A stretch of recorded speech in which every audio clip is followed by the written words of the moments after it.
Hello friends, welcome to this class जिसके अंदर हम एंटिटी को डिस्कस करते हैं। In this last video we have already discussed about 7 questions about mental health also, and now in this video we proceed from 8th question. So let's begin this video.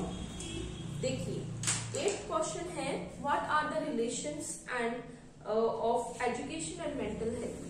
हमने बात की थी mental health की last video में। Mental health होता क्या है, मैं एक बार थोड़ा सा बता देती हूँ आप लोगों को। मेंटल हेल्थ होता है एडजस्टमेंट, सेटिस्फेक्शन और टॉलरेंस पावर और कॉम्प्रोमाइज, इन सभी का मिक्सचर होता है मेंटल हेल्थ। मेंटल हेल्थ होता है न्यूट्रल बिहेवियर, जैसे भी सिचुएशन हो आप एकदम न्यूट्रल रहे, लेकिन ये ह्यूमन नेचर है, it is not possible to stay neutral, but then also adjustment मतलब समायोजन, सेटिस्फेक्शन मतलब संतुष्टि, कॉम्प्रोमाइज मतलब समझौता, सहनशीलता यानी कि टॉलरेंस पावर हाई होनी चाहिए, और इसी को बोला जाता है मेंटल हेल्थ, जिसके अंदर इन सभी का समायोजन हो। ठीक है, तो आज का जो हमारा क्वेश्चन है दैट इज क्वेश्चन नंबर 8, जो इसी यूनिट 1 से है।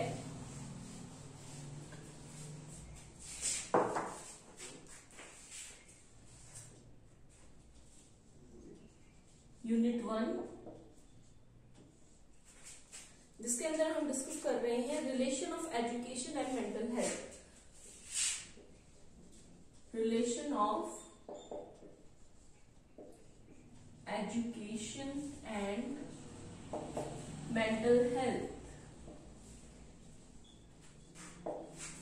मतलब मानसिक स्वास्थ्य के बीच में और शिक्षा के बीच में रिश्ते को बताना है। शिक्षा और मानसिक स्वास्थ्य, इनके अंदर इसको कैसे जोड़ा गया है। तो चलिए बिगिन करते हैं। मानसिक शिक्षा और स्वास्थ्य। शिक्षा के इतिहास में एक समय था जबकि बच्चे की बुद्धि, रुचि एवं मानसिक स्थितियों की और कोई ध्यान नहीं दिया जाता था। शिक्षा पूर्णतः अध्यापक केंद्रित होती थी और शिक्षा का मुख्य उद्देश्य होता था बच्चों को 3R का ज्ञान कराना। अब ये 3R फॉर्मूला क्या है? 3R है रिसाइकिल, रीयूज और रिड्यूस। अब किस चीज को हम रिसाइकल करेंगे, किस किस चीजों को रिसाइकल किया जाएगा? जो भी रिसाइकलेबल चीजें उनको रिसाइकल कीजिए। जैसे हम एग्जांपल ले लेते हैं न्यूज़पेपर का। न्यूज़पेपर को रिसाइकिल करके रफ नोटबुक्स बनाई जाती है। रीयूज का जो न्यूज़पेपर है उसी को हम कवर चढ़ाने के लिए भी यूज में ले सकते हैं, दिस इज रीयूज। और रिड्यूस कैसे करेंगे हम? प्लास्टिक बैग्स का यूज कम करके। तो ऐसे ही ये चीजें इस फॉर्मूले में पहले बच्चों को पढ़ाया जाता था, लेकिन अब Nowadays, किंतु अब शिक्षा का केंद्र बालक बन गया है। नाउ द सेंटर इज, मैंने लास्ट वीडियो में हमने डिस्कस किया था कि हमारी जो भी एजुकेशन है ना, उसके सेंटर में कौन है? स्टूडेंट है। कौन है? स्टूडेंट है हमारे सेंटर में, केंद्र में। हमें इसको ध्यान में रख करके और सारी गतिविधियां करानी है। ठीक है, उसकी मानसिक स्थिति, रुचि एवं अन्य योग्यताओं को आधार मानकर ही पाठ्यक्रम का निर्माण किया जाता है और शिक्षा का उद्देश्य बालक का सविकास करना है। यदि बालक मानसिक दृष्टि से स्वस्थ नहीं होगा तो उसकी रुचि पढ़ाई में नहीं होगी तथा इससे शिक्षा का लाभ नहीं उठा सकेगा। प्रजातांत्रिक देशों में यानी कि डेमोक्रेटिक कंट्रीज के अंदर क्या है? आत्मानुभूति, मानव संबंध, आर्थिक कुशलता, नागरिक उत्तरदायित्व, उद्देश्यों की प्राप्ति तभी हो सकती है जब बच्चे मानसिक रूप से स्वस्थ हो, यानी कि मेंटली बच्चे का मेंटली बॉडी एंड सोल का फिट होना जरूरी है। ठीक है, शिक्षा का उद्देश्य छात्रों के मानसिक स्वास्थ्य को ठीक बनाए रखना है, क्योंकि अच्छे स्वास्थ्य के बगैर, you can underline these lines, अच्छे स्वास्थ्य के बगैर बच्चों की योग्यताओं का उचित विकास संभव नहीं हो पाता है। और जिन बच्चों में उन्नति, चिंता, निराशा और अन्य अतिरिक्त समायोजन दोष वाले बालक स्कूल में कई प्रकार की समस्याएं उत्पन्न करते हैं, जिनको समझने और समाधान के लिए प्रत्येक अध्यापक को मानसिक स्वास्थ्य विज्ञान का ज्ञान होना आवश्यक है। क्योंकि हमारा जो विद्यालय है ये एक समग्र रूप से है, इसके अंदर हर प्रकार के विद्यार्थी आते हैं। तो अगर टीचर को ये नॉलेज नहीं होगा, क्योंकि हम शिक्षक बनने वाले हैं, है ना, एनडीटी का कोर्स करके। तो हमें प्रायर नॉलेज होना चाहिए, पहले से पता होना चाहिए कि क्या क्या समस्याएं या कठिनाई बच्चे के सामने, बच्चा जब विद्यालय में आता है तो अपने साथ लेकर के आता है, और हमें उन चीजों से डील करना भी आना चाहिए। इसीलिए हमारे लिए जरूरी है कि शिक्षा के साथ में हम पढ़ें मेंटल हेल्थ यानी कि मानसिक स्वास्थ्य।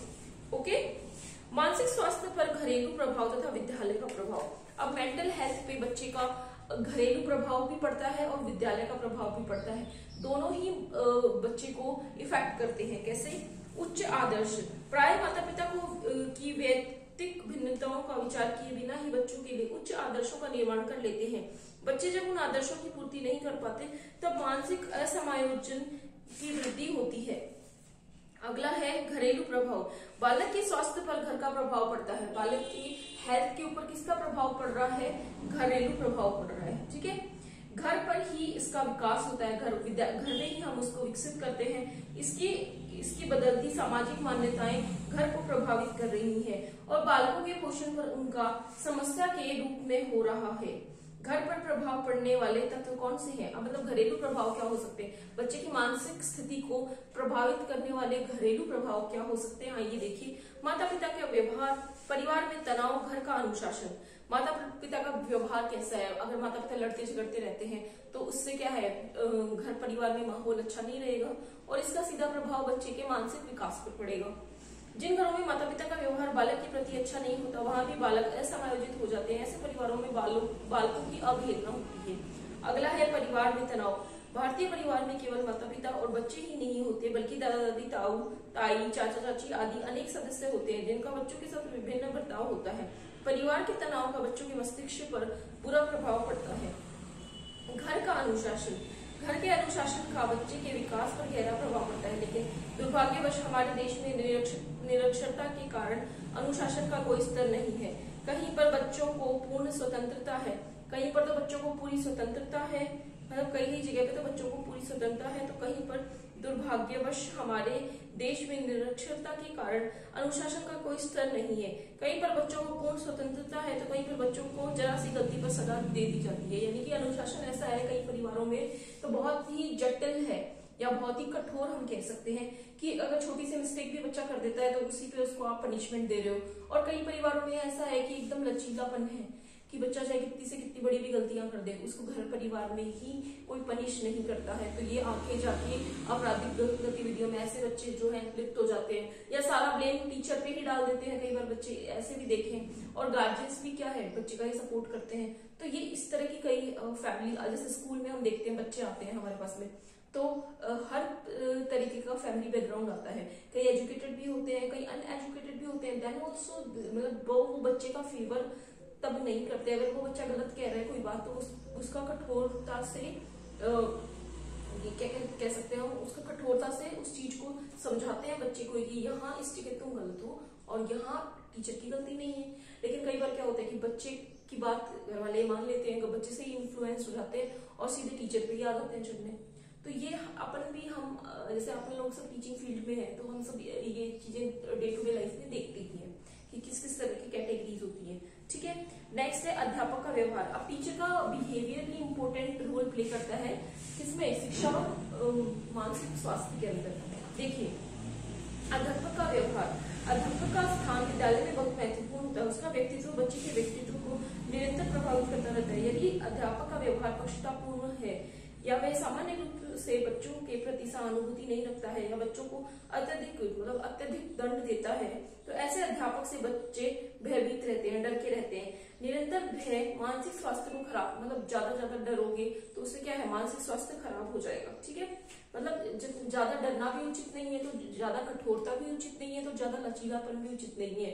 कठोरता रखें लचीलेपन के साथ। ठीक है, विद्यालय का वातावरण। अब अध्यापक का व्यवहार हो गया, विद्यालय का वातावरण कैसा है। विद्यालय के वातावरण का बच्चों के मानसिक स्वास्थ्य पर भारी प्रभाव पड़ता है। यदि विद्यालय में छात्र सुरक्षा अनुभव नहीं करते हैं तो उनके मस्तिष्क में निरंतर चिंता व भय बना रहता है। अभिव्यक्ति के अवसर न देना, मतलब अपनी बात को कहने के अवसर न देना।